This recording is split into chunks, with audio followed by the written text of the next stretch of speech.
News, ಇದು ನಿಮ್ಮ ಧ್ವನಿ. ನಮಸ್ಕಾರ. ಎಸ್ ನ್ಯೂಸ್ಗೆ ಸ್ವಾಗತ. ನಾನು ಎಸ್ ದೇವೇಂದ್ರಗೌಡ. ಇಂದಿನ ಮುಖ್ಯಾಂಶಗಳು: ಅತಿಥಿ ಉಪನ್ಯಾಸಕರಿಗೆ ಗೌರವ ಧನ ಹೆಚ್ಚಳ, ಇನ್ನಿತರ ಸೌಲಭ್ಯಕ್ಕೆ ಸರ್ಕಾರ ಒಪ್ಪಿಗೆ, ಮುಷ್ಕರ ಅಂತ್ಯವಾಗುವ ಸಾಧ್ಯತೆ. ಅಮಿತ್ ಶಾ ಅವರನ್ನು 2 ಸಲ ಭೇಟಿ ಮಾಡಿದ್ದೇನೆ, ಇದರಿಂದ ನಾನು ಬಿಜೆಪಿಗೆ ಹೋಗುತ್ತೇನೆ ಎಂಬ ಮಾತು ಸುಳ್ಳು. ವೆಂಕಟರಾವ್ ನಾಡಗೌಡ. ಹಿರಿಯರು ಕಿರಿಯರಿಗೆ ಸದಾ ಆಶೀರ್ವಾದ ಮಾಡಬೇಕು, ಶಪಿಸಬಾರದು. ರಜಾಕ್ ಉಸ್ತಾದ್. ತಾಯಿ ಮಗುವಿಗೆ ಬೀದಿ ನಾಯಿ ಕಡಿತ, ಆಸ್ಪತ್ರೆಗೆ ದಾಖಲು. ಉದ್ಯೋಗ ಖಾತ್ರಿ ಯೋಜನೆಯಲ್ಲಿ ಹೀಗೂ ಕೆಲಸ ಮಾಡಬಹುದು. ವಾರ್ತೆಗಳ ವಿವರ. ಉನ್ನತ ಶಿಕ್ಷಣ ಸಚಿವ ಡಾಕ್ಟರ್ ಎಂ.ಸಿ. ಸುಧಾಕರ್ ಮತ್ತು ಮಾಜಿ ಎಂ.ಎಲ್.ಸಿ. ಪುಟ್ಟಣ್ಣ ನೇತೃತ್ವದ ಅತಿಥಿ ಉಪನ್ಯಾಸಕ ನಿಯೋಗದ ಜತೆ ಚರ್ಚೆ ನಡೆಸಿದ ಸಿಎಂ, ಅತಿಥಿ ಉಪನ್ಯಾಸಕರಿಗೆ ಸೇವಾನುಭವ ಆಧಾರದಲ್ಲಿ 5,000ದಿಂದ 8,000 ರೂಪಾಯಿಗಳಷ್ಟು ಗೌರವವನ್ನು ಹೆಚ್ಚಳ ಮಾಡಲು ಮುಖ್ಯಮಂತ್ರಿ ಒಪ್ಪಿ ಸೂಚಿಸಿದ್ದು ಮಾತ್ರವಲ್ಲದೆ ಇನ್ನಿತರ ಸೌಲಭ್ಯಗಳನ್ನು ನೀಡಲು ಒಪ್ಪಿದ್ದಾರೆಂದು ತಿಳಿದುಬಂದಿದೆ.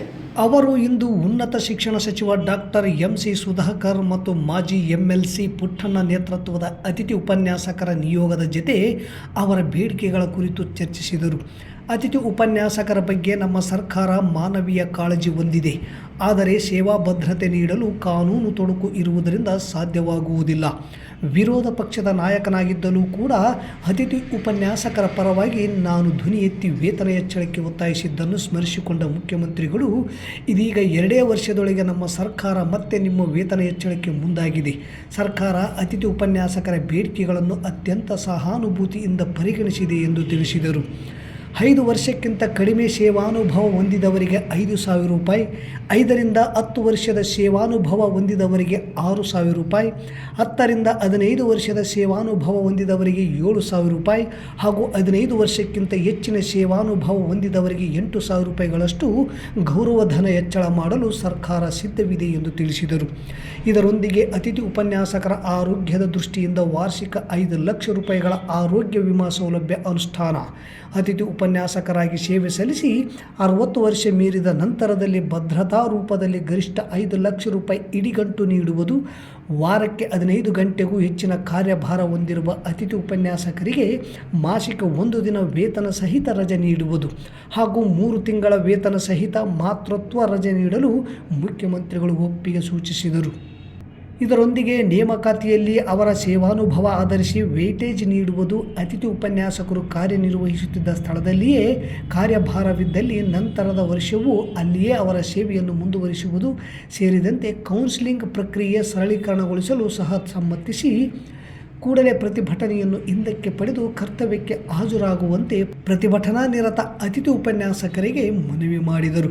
ಸಭೆಯಲ್ಲಿ ಉನ್ನತ ಶಿಕ್ಷಣ ಸಚಿವ ಡಾಕ್ಟರ್ ಎಂ.ಸಿ. ಸುಧಾಕರ್, ಮುಖ್ಯಮಂತ್ರಿಯವರ ರಾಜಕೀಯ ಕಾರ್ಯದರ್ಶಿ ಕೆ. ಗೋವಿಂದರಾಜು, ಮಾಜಿ ವಿಧಾನ ಪರಿಷತ್ ಸದಸ್ಯ ಪುಟ್ಟಣ್ಣ, ಮುಖ್ಯಮಂತ್ರಿಯವರ ಅಪರ ಮುಖ್ಯ ಕಾರ್ಯದರ್ಶಿ ಎಲ್.ಕೆ. ಅತೀಕ್, ಉನ್ನತ ಶಿಕ್ಷಣ ಇಲಾಖೆ ಕಾರ್ಯದರ್ಶಿ ಎಂ.ಎಸ್. ಶ್ರೀಕರ್, ಉನ್ನತ ಶಿಕ್ಷಣ ಮತ್ತು ತಾಂತ್ರಿಕ ಶಿಕ್ಷಣ ಇಲಾಖೆ ಆಯುಕ್ತ ಜಿ. ಜಗದೀಶ್ ಮತ್ತು ಇತರ ಹಿರಿಯ ಅಧಿಕಾರಿಗಳು, ಅತಿಥಿ ಉಪನ್ಯಾಸಕರ ಪ್ರತಿನಿಧಿಗಳು ಸಭೆಯಲ್ಲಿ ಭಾಗವಹಿಸಿದ್ದರು. ನಾನು ಕೇಂದ್ರ ಗೃಹ ಸಚಿವ ಅಮಿತ್ ಶಾ ಅವರನ್ನು 2 ಸಲ ಭೇಟಿ ಮಾಡಿದ್ದೇನೆ, ಇದರಿಂದ ನಾನು ಬಿಜೆಪಿಗೆ ಹೋಗುತ್ತೇನೆ ಎಂಬ ಮಾತುಗಳು ಕೇಳಿಬರುತ್ತಿವೆ. ಯಾವುದೇ ಕಾರಣಕ್ಕೂ ನಾನು ಬಿಜೆಪಿ ಸೇರುವುದಿಲ್ಲ. ಅಮಿತ್ ಶಾ ಗೃಹ ಸಚಿವರ ಜೊತೆಗೆ ಸಹಕಾರ ಸಚಿವರಾಗಿದ್ದಾರೆ, ಆದ್ದರಿಂದ ಅವರನ್ನು ಭೇಟಿ ಮಾಡಿ ಚರ್ಚಿಸಿರುವೆ. ಅವರು ನಮ್ಮ ಪಕ್ಷ ಬಿಜೆಪಿ ಜೊತೆ ಚುನಾವಣೆ ಹೊಂದಾಣಿಕೆ ಮಾಡಿಕೊಂಡಿದೆ. JDS ಬಿಜೆಪಿ ಸೇರಿ ಕಾಂಗ್ರೆಸ್ ಪಕ್ಷವನ್ನು ಸೋಲಿಸುವುದು ನಮ್ಮ ಉದ್ದೇಶವಾಗಿದೆ. ನಮ್ಮ ಜಾತ್ಯತೀತ ತತ್ವ ಸಿದ್ಧಾಂತ ಆದರ್ಶಗಳು ಉಳಿಸಿಕೊಂಡು ಹೋಗುತ್ತೇವೆ ಎಂದು ಅವರು ತಮ್ಮ ಹುಟ್ಟುಹಬ್ಬದ ಕಾರ್ಯಕ್ರಮದಲ್ಲಿ ತಮ್ಮ ಮನದಾಳದ ಮಾತನ್ನು ಬಿಚ್ಚಿಟ್ಟರು. JDS ಪಕ್ಷದ ವತಿಯಿಂದ ಹಮ್ಮಿಕೊಂಡಿದ್ದ ತಮ್ಮ 67ನೇ ಹುಟ್ಟುಹಬ್ಬದ ಸಮಾರಂಭದಲ್ಲಿ ಕೇಕ್ ಕಟ್ ಮಾಡುವ ಮೂಲಕ ಹುಟ್ಟುಹಬ್ಬ ಆಚರಿಸಿಕೊಂಡು ಮಾತನಾಡಿದ ಅವರು, ಕೆಲವು ಭಾಗಗಳಲ್ಲಿ ರೈತರು ಸಂಕಷ್ಟದಲ್ಲಿದ್ದ ಕಾರಣ ನನ್ನ ಹುಟ್ಟುಹಬ್ಬದ ಆಚರಣೆ ಮಾಡುವುದು ಬೇಡ ಎಂದು ಹೇಳಿದ್ದೆ. ಆದರೆ ಪಕ್ಷದ ಮುಖಂಡರು, ಕಾರ್ಯಕರ್ತರ ಒತ್ತಾಯದ ಮೇರೆಗೆ ಹುಟ್ಟುಹಬ್ಬ ಆಚರಣೆಗೆ ಒಪ್ಪಿದ್ದೇನೆ. ಜನರ ಮನದಲ್ಲಿ ಚಿರಸ್ಥಾಯಿಯಾಗಿ ಉಳಿಯುವನೇ ನಿಜವಾದ ರಾಜಕಾರಣಿ ಎಂದು KOF ರಾಜ್ಯಾಧ್ಯಕ್ಷರು ಹಾಗೂ ಮಾಜಿ ಸಚಿವರಾದ ವೆಂಕಟರಾವ್ ನಾಡಗೌಡರು ಹೇಳಿದರು. ಮನುಷ್ಯನ ಬದುಕು ದೇವರು ಕೊಟ್ಟ ವರ. ನಾವು ಸುಂದರವಾಗಿ ಬದುಕಿ ದೇವರಿಗೆ ತೋರಿಸಬೇಕು. ಅಂದಾಗ ಮಾತ್ರ ಜೀವನ ಸಾರ್ಥಕವಾಗುತ್ತದೆ. ರಾಜಕಾರಣಿಗಳು ತಮ್ಮ ಆತ್ಮಸಾಕ್ಷಿಗೆ ಅನುಗುಣವಾಗಿ ಕೆಲಸ ಮಾಡಲು ಕಷ್ಟವಾಗುತ್ತಿದೆ. ನ್ಯಾಯಾಂಗ, ಧಾರ್ಮಿಕ ಸೇರಿದಂತೆ ಎಲ್ಲ ರಂಗಗಳಲ್ಲಿ ಮೌಲ್ಯಗಳು ಕುಸಿದು ಹೋಗಿವೆ. ಕುಸಿದ ಮೌಲ್ಯಗಳನ್ನು ಪುನಃ ಮರುಸ್ಥಾಪಿಸುವ ಅಗತ್ಯವಿದೆ. ಹೈನುಗಾರಿಕೆಯ ಕ್ರಾಂತಿ ಮಾಡಿದ ಡಾಕ್ಟರ್ ಕುರಿಯನ್ ಜೊತೆ 14 ವರ್ಷ ಕೆಲಸ ಮಾಡಿದ್ದೇನೆ. ಅನಿವಾರ್ಯತೆಗಳು ನಮ್ಮನ್ನು ಕೆಡಿಸುತ್ತವೆ. ಪರಿಹಾರ ಇಲ್ಲದೆ ಇರುವ ಸಮಸ್ಯೆಗಳೇ ಇಲ್ಲ. ಸಮಸ್ಯೆಗಳನ್ನು ಪರಿಹರಿಸುವ ಆತ್ಮವಿಶ್ವಾಸ ನಮ್ಮಲ್ಲಿರಬೇಕು. ನಮ್ಮ ಆತ್ಮತೃಪ್ತಿಗೆ ಕೆಲಸ ಮಾಡಬೇಕು. ಕಲ್ಲಿನಲ್ಲಿ ಹೆಸರು ಬರೆಯುವುದು ಮುಖ್ಯವಲ್ಲ, ಜನರ ಮನಸ್ಸಿನಲ್ಲಿ ಕೊನೆಯ ತನಕ ಹೆಸರು ಉಳಿಯುವುದೇ ಮುಖ್ಯ ಎಂದು ಅವರು ಒಂದೊಂದು ಸನ್ನಿವೇಶ ಮನುಷ್ಯನ ಬದುಕಿನಲ್ಲಿ ಬದಲಾವಣೆಯ ಪಾಠ ಕಲಿಸುತ್ತದೆ ಎಂದರು.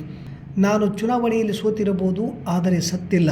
ಅಧಿಕಾರ ಇರಲಿ ಬಿಡಲಿ, ನಿರಂತರವಾಗಿ ಜನರ ಸೇವೆ ಮಾಡುವೆ.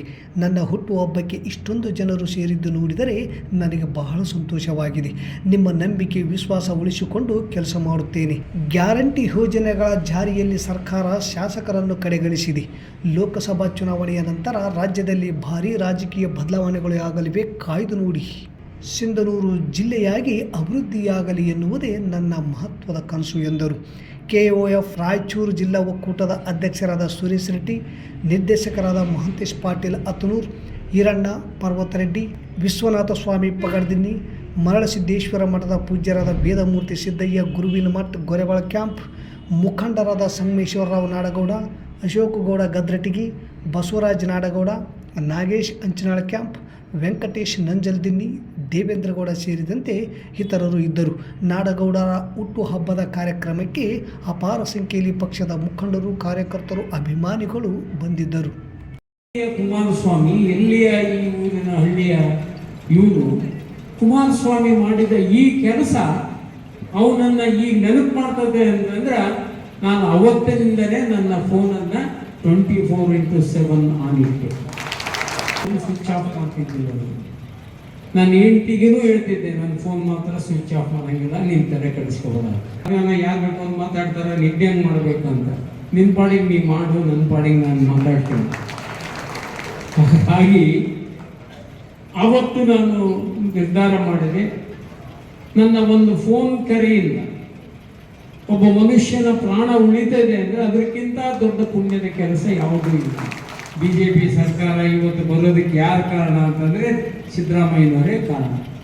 ಹಾಗಾಗಿ ಅವರ ಜೊತೆ ಹೋಗೋದಕ್ಕಾಗೋದಿಲ್ಲ. NDA ಜೊತೆ ಹೋಗಬೇಕು ಅಂತಕ್ಕಂಥ ತೀರ್ಮಾನ ಮಾಡಿದ್ದೇವೆ. ಆದರೆ ನಮ್ಮ ಪಕ್ಷದ ಸಿದ್ಧಾಂತ ನಮ್ಮ ಜೊತೆ ಇರ್ತದೆ. ಆ ಸಿದ್ಧಾಂತಗಳನ್ನು ಬಿಟ್ಟು ನಾವು ಅವರ ಜೊತೆ ಮರ್ಜ್ ಮಾಡಿಲ್ಲ, ಹೊಂದಾಣಿಕೆ ಮಾಡ್ಕೊಳ್ತೀವಿ ವಿನಃ ನಾವು ಅವರಲ್ಲಿ ಸೇರಿಲ್ಲ. ಬಟ್ ಹೊಂದಾಣಿಕೆ ಬಂದಾಗ ಯಾರಿಗೆ ಟಿಕೆಟ್ ಸಿಗಲಿ, ಅವರಿಗೆ ಟಿಕೆಟ್ ಸಿಕ್ಕಲ್ಲಿ ನಾವು ಮಾಡಬೇಕು, ನಮಗೆ ಟಿಕೆಟ್ ಸಿಕ್ಕಲ್ಲಿ ಅವರು ಮಾಡ್ತಾರೆ. ಒಟ್ಟಿನಲ್ಲಿ ಕಾಂಗ್ರೆಸ್ ಅನ್ನು ಮುಂದಕ್ಕೆ ಬರಲಾರ್ದಂಗೆ ನೋಡ್ಕೋಬೇಕು ಅಂತಕ್ಕಂಥ ಉದ್ದೇಶ. ಈಗ ಅವರು ಆಗಲೇ ಕೋಟು ಸೂಟು ಹೊಸ ಕಟ್ಟಿಬಿಟ್ಟಾರೆ. ದೇಶದ ಪ್ರಧಾನಿ ನಾನು ಆಗ್ತೀನಿ, ನೀನು ಆಗ್ತೀನಿ, ಯಾರ್ಯಾರು ಆಗ್ತಾರೋ ಏನೇನು ಮಾಡ್ತಾರೋ ಗೊತ್ತಿಲ್ಲ. ಮಾಜಿ ಪ್ರಧಾನಿ ಎಚ್.ಡಿ. ದೇವೇಗೌಡ ಅವರು, ಮುಖ್ಯಮಂತ್ರಿ ಸಿದ್ದರಾಮಯ್ಯನವರು ಮತ್ತು ಉಪಮುಖ್ಯಮಂತ್ರಿ ಡಿ.ಕೆ. ಶಿವಕುಮಾರ್ ಅವರ ನೇತೃತ್ವದ ಕಾಂಗ್ರೆಸ್ ಪಕ್ಷ ರಾಜ್ಯದಲ್ಲಿ ಅಂತ್ಯ ಕಾಣಲಿದೆ ಎಂದು ಹೇಳಿಕೆ ನೀಡಿದ್ದಾರೆ. ಹಿರಿಯರಾದ ಎಚ್.ಡಿ. ದೇವೇಗೌಡರವರ ಶಾಪದ ಹೊರತಾಗಿಯೂ ನಾವು ಅವರಿಗೆ ಮತ್ತು ಅವರ ಪಕ್ಷಕ್ಕೆ ದೀರ್ಘಾಯುಷು ಮತ್ತು ಉತ್ತಮ ಆರೋಗ್ಯವನ್ನು ಬಯಸುತ್ತೇವೆ ಎಂದು ಕೆಪಿಸಿಸಿ ಮಾಧ್ಯಮ ವಕ್ತಾರ ರಜಾಕ್ ಉಸ್ತಾದ್ ಹೇಳಿದರು. ರಾಜಕೀಯ ಭಿನ್ನಾಭಿಪ್ರಾಯಗಳಿದ್ದರೂ ಹಿರಿಯರು ಕಿರಿಯರಿಗೆ ಸದಾ ಆಶೀರ್ವಾದ ಮಾಡಬೇಕು, ಶಪಿಸಬಾರದು. ದಶಕಗಳ ಕಾಲ ಜಾತ್ಯತೀತೆಯ ಕಿರೀಟವನ್ನು ಧರಿಸಿದ್ದ ಎಚ್.ಡಿ. ದೇವೇಗೌಡರು ಈಗ ಅದನ್ನು ಬದಿಗಿರಿಸಿ ಕೋಮುವಾದದ ಕಿರೀಟವನ್ನು ಧರಿಸಲು ಒತ್ತಾಯಿಸಲ್ಪಟ್ಟಿದ್ದಾರೆ ಎಂದು ನಾನು ನಂಬುತ್ತೇನೆ. ಇದರಿಂದ ಅವರು ನಿರಾಸೆ ಮತ್ತು ಹತಾಶೆಯಿಂದ ಇಂತಹ ಹೇಳಿಕೆಗಳನ್ನು ನೀಡುತ್ತಿದ್ದಾರೆ ಎಂದು ಅನಿಸುತ್ತಿದೆ. ಯಾವುದೇ ರಾಜಕೀಯ ಪಕ್ಷವು ಇನ್ನೊಂದು ರಾಜಕೀಯ ಪಕ್ಷದ ಅಂತ್ಯವನ್ನು ಬಯಸಬಾರದು. ಕಾಂಗ್ರೆಸ್ ಮುಕ್ತ ಭಾರತ ಮಾಡುವ ಬಿಜೆಪಿಯ ಲೂಸ್ ಸ್ಟಾಕ್ ಎಚ್.ಡಿ. ದೇವೇಗೌಡರ ಮೇಲೂ ಪ್ರಭಾವ ಬೀರಿದಂತಿದೆ. ಇದು ಕೆಟ್ಟ ಸ್ನೇಹಿತನ ಪ್ರಭಾವವಾಗಿದೆ. ಜಾತ್ಯತೀತ ಜನತಾದಳ ಅಂತ್ಯಗೊಳ್ಳಬಾರದು ಎಂದು ನಾನು ಪ್ರಾಮಾಣಿಕವಾಗಿ ಬಯಸುತ್ತೇನೆ. ಬಿಜೆಪಿಯನ್ನು ಕುರುಡಾಗಿ ಹಿಂಬಾಲಿಸುವುದು ಬೇರೆ ರೀತಿಯಲ್ಲಿ ಪರಿಣಾಮ ಬೀರಬಹುದು. ಅದೇ ರೀತಿ ಎಚ್.ಡಿ. ದೇವೇಗೌಡರು ಇನ್ನೂ ಹೆಚ್ಚು ಕಾಲ ರಾಜಕೀಯದಲ್ಲಿ ಸಕ್ರಿಯವಾಗಿರಲಿ ಎಂದು ಹಾರೈಸುತ್ತೇನೆ. ಆದಾಗ್ಯೂ JDS ಮತ್ತು ಅವರ ಹೊಸ ಮಿತ್ರ ಬಿಜೆಪಿ ಎರಡೂ ಶಾಶ್ವತವಾಗಿ ವಿರೋಧ ಪಕ್ಷದಲ್ಲಿ ಉಳಿಯಬೇಕೆಂದು ನಾನು ಬಯಸುತ್ತೇನೆ. ಈ ಆಶಯವನ್ನು ಈಡೇರಿಸಲು ನಮ್ಮ ಕಾಂಗ್ರೆಸ್ ಪಕ್ಷ ನಿರಂತರವಾಗಿ ಶ್ರಮಿಸುತ್ತದೆ. ಜಾತ್ಯತೀತ ಜನತಾದಳ ಬಿಜೆಪಿಯ ಬಿ ಟೀಮ್ ಎಂದು ನಮ್ಮ ನಾಯಕರು ಯಾವಾಗಲೂ ಹೇಳುತ್ತಿದ್ದರು. ತಮ್ಮ ಸೈದ್ಧಾಂತಿಕ ನಿಲುವನ್ನು ಸ್ಪಷ್ಟಪಡಿಸಿದ್ದಕ್ಕಾಗಿ ಮತ್ತು ನಮ್ಮ ಪಕ್ಷದ ಹೇಳಿಕೆಯನ್ನು ಒಪ್ಪಿದ್ದಕ್ಕಾಗಿ ನಾನು JDS ಅನ್ನು ಅಭಿನಂದಿಸುತ್ತೇನೆ. JDSನ ಈ ನಿಲುವು ಕೆಲವು ಜಾತ್ಯತೀತ ಮತದಾರರನ್ನು ಪಕ್ಷದ ಜಾತ್ಯತೀತ ಮುಖದಿಂದ ದಾರಿ ತಪ್ಪಿಸುವುದನ್ನು ತಪ್ಪಿಸಿದೆ. ಮುಂಬರುವ ಚುನಾವಣೆಯನ್ನು ಜಾತ್ಯತೀತ ಮತ್ತು ಕೋಮುವಾದಿ ಶಕ್ತಿಗಳ ನೇರ ಹಣಾಹಣಿಯಾಗಿ ಪರಿವರ್ತಿಸಿದೆ. ಜಾತ್ಯತೀತತೆ ಮತ್ತು ಸೌಹಾರ್ದತೆಯ ಸಂಪ್ರದಾಯ ಹೊಂದಿರುವ ಕರ್ನಾಟಕದ ಮತದಾರರು ಮುಂದಿನ ಚುನಾವಣೆಯಲ್ಲಿ ಸರಿಯಾದ ಆಯ್ಕೆ ಮಾಡುತ್ತಾರೆ ಎಂಬ ವಿಶ್ವಾಸ ನನಗಿದೆ ಎಂದರು. ಆಸ್ಪತ್ರೆಗೆ ಹೋಗಿದ್ದ ತಾಯಿ ಮಗುವಿನ ಮೇಲೆ ಬೀದಿ ನಾಯಿ ಕಡಿದು ಗಾಯಗೊಂಡು ಘಟನೆ ನಗರದಲ್ಲಿ ನಡೆದಿದೆ. ನಗರದ ಪೊಲೀಸ್ ಠಾಣೆಯ ಪೇದೆ ಶರಣರೆಡ್ಡಿ ಪತ್ನಿ ಮತ್ತು ಮಗು ನಗರದ ಖಾಸಗಿ ಆಸ್ಪತ್ರೆಗೆ ಚಿಕಿತ್ಸೆಗಾಗಿ ಹೋದಾಗ ಮಗುವಿನ ಮೇಲೆ ಬೀದಿ ನಾಯಿ ದಾಳಿ ಮಾಡಿ ಕಡಿದಿದೆ. ಇದನ್ನು ತಡೆಯಲ್ಲಿ ಹೋದ ತಾಯಿ ಮೇಲೂ ಸಹ ನಾಯಿ ಕಡಿದು ಗಾಯ ಮಾಡಿದೆ. ತಕ್ಷಣ ಸಾರ್ವಜನಿಕರು ಅವರನ್ನು ಸರ್ಕಾರಿ ಆಸ್ಪತ್ರೆಗೆ ದಾಖಲಿಸಿ ಚಿಕಿತ್ಸೆಗೆ ನೆರವಾಗಿದ್ದಾರೆ. ನಗರದ ಕೆಲವು ವಾರ್ಡ್ಗಳಲ್ಲಿ ಬೀದಿ ನಾಯಿಗಳ ಹಾವಳಿ ಹೆಚ್ಚಳವಾಗಿದೆ. ಮಕ್ಕಳು, ಮಹಿಳೆಯರು, ವೃದ್ಧರು ರಸ್ತೆಯ ಮೇಲೆ ಓಡಾಡಲು ಭಯಪಡುತ್ತಿದ್ದಾರೆ. ಬೀದಿ ನಾಯಿಗಳ ಹಾವಳಿಗೆ ಕಡಿವಾಣ ಹಾಕುವಂತೆ ನಗರದ ನಾಗರಿಕರು ನಗರಸಭೆಯ ಅಧಿಕಾರಿಗಳನ್ನು ಒತ್ತಾಯಿಸಿದ್ದಾರೆ. ಮಾಂಸದ ಅಂಗಡಿಗಳ ಮುಂದೆ ಮಾಂಸವನ್ನು ತಿನ್ನುವ ಬೀದಿ ನಾಯಿಗಳು ನಗರದ ವಾರ್ಡ್ ಹಾಗೂ ರಾಷ್ಟ್ರೀಯ ಹೆದ್ದಾರಿಯಲ್ಲಿ ಗುಂಪು ಗುಂಪಾಗಿ ತಿರುಗಾಡುವುದರಿಂದ ಬೆಳಗ್ಗೆ ಶಾಲೆಗೆ ಹೋಗುವ ಮಕ್ಕಳು ಸೇರಿದಂತೆ ಸಾರ್ವಜನಿಕರು ಭಯಪಡುತ್ತಿದ್ದಾರೆ. ಬೀದಿ ನಾಯಿಗಳನ್ನು ಹಿಡಿದು ಬೇರೆ ಕಡೆ ಸ್ಥಳಾಂತರ ಮಾಡಬೇಕು ಎಂಬುದು ಜನರ ಆಗ್ರಹವಾಗಿದೆ. ಹೊಸಕೇರ ಗ್ರಾಮ ಪಂಚಾಯಿತಿ ಮಹಾತ್ಮ ಗಾಂಧಿ ರಾಷ್ಟ್ರೀಯ ಗ್ರಾಮೀಣ ಉದ್ಯೋಗ ಖಾತ್ರಿ ಯೋಜನೆಯಡಿಯಲ್ಲಿ ಹೀಗೂ ಕೆಲಸ ಮಾಡಬಹುದು ಎಂದು ನಮಗೆ ಕಾಣಿಸಿದ್ದು ಮುಕ್ತಿವನ ನಿರ್ಮಿಸಿದ್ದನ್ನು ಕಂಡು. ಇದು ಸುಸಜ್ಜಿತ ಉದ್ಯಾನವನದಂತೆ ಕಂಗೊಳಿಸುತ್ತಿದೆ.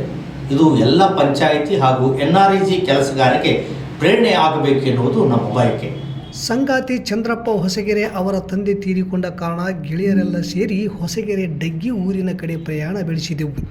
ಗೆಳೆಯ ಹೇಳಿದಂತೆ ಶ್ರೀರಾಮನಗರದಿಂದ ಕೋಡಯ್ಯ ಕ್ಯಾಂಪ್ಗೆ ಬಂದು ಎಡಕ್ಕೆ ತಿರುಗಿದರೆ ಡಗ್ಗಿ ಹೊಸಗೆರೆ ಎಂದು ರೂಟ್ ಹೇಳಿದಂತೆ ಹೊರಟೆವು.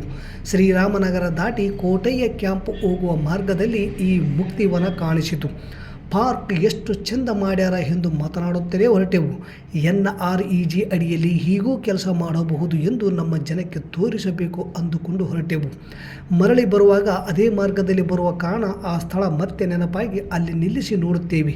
ಇದು ಪಾರ್ಕ್ ಅಲ್ಲ, ಪಾರ್ಕ್ನಂತೆ ಕಾಣುವ ಮುಕ್ತಿಧಾಮ. ಒಳ ಹೋಗಿ ನೋಡಿದರೆ ಹಚ್ಚ ಹಸಿರು, ಸುವ್ಯವಸ್ಥೆಯಿಂದ ಕೂಡಿದ ದಾಸೋಹ ಸ್ಥಳ ಎಲ್ಲವೂ ಅಚ್ಚುಕಟ್ಟಾಗಿತ್ತು. ಸಾಧ್ಯವಾದರೆ ಒಮ್ಮೆ ನೋಡಿ, ನಮ್ಮಲ್ಲಿಯೂ ಹೀಗೆ ಮಾಡಬಹುದಾ ಯೋಚಿಸಿ. ಮತ್ತೊಮ್ಮೆ ಮುಖ್ಯಾಂಶಗಳು. ಅತಿಥಿ ಉಪನ್ಯಾಸಕರಿಗೆ ಗೌರವ ಧನ ಹೆಚ್ಚಳ, ಇನ್ನಿತರ ಸೌಲಭ್ಯಕ್ಕೆ ಸರ್ಕಾರ ಒಪ್ಪಿಗೆ, ಮುಷ್ಕರ ಅಂತ್ಯವಾಗುವ ಸಾಧ್ಯತೆ. ಅಮಿತ್ ಶಾ ಅವರನ್ನು 2 ಸಲ ಭೇಟಿ ಮಾಡಿದ್ದೇನೆ, ಇದರಿಂದ ನಾನು ಬಿಜೆಪಿಗೆ ಹೋಗುತ್ತೇನೆ ಎಂಬ ಮಾತು ಸುಳ್ಳು. ವೆಂಕಟರಾವ್ ನಾಡಗೌಡ. ಹಿರಿಯರು ಕಿರಿಯರಿಗೆ ಸದಾ ಆಶೀರ್ವಾದ ಮಾಡಬೇಕು, ಶಪಿಸಬಾರದು. ರಜಾಕ್ ಉಸ್ತಾದ್. ತಾಯಿ ಮಗುವಿಗೆ ಬೀದಿ ನಾಯಿ ಕಡಿತ, ಆಸ್ಪತ್ರೆಗೆ ದಾಖಲು. ಉದ್ಯೋಗ ಖಾತ್ರಿ ಯೋಜನೆಯಲ್ಲಿ ಹೀಗೂ ಕೆಲಸ ಮಾಡಬಹುದು. ಇಲ್ಲಿಗೆ ವಾರ್ತಾ ಪ್ರಸಾರ ಮುಕ್ತಾಯವಾಯಿತು. ನಿರಂತರ ಸುದ್ದಿಗಾಗಿ ವೀಕ್ಷಿಸಿ ಎಸ್ ನ್ಯೂಸ್. ಇದು ನಿಮ್ಮ ಧ್ವನಿ. ನಮಸ್ಕಾರ.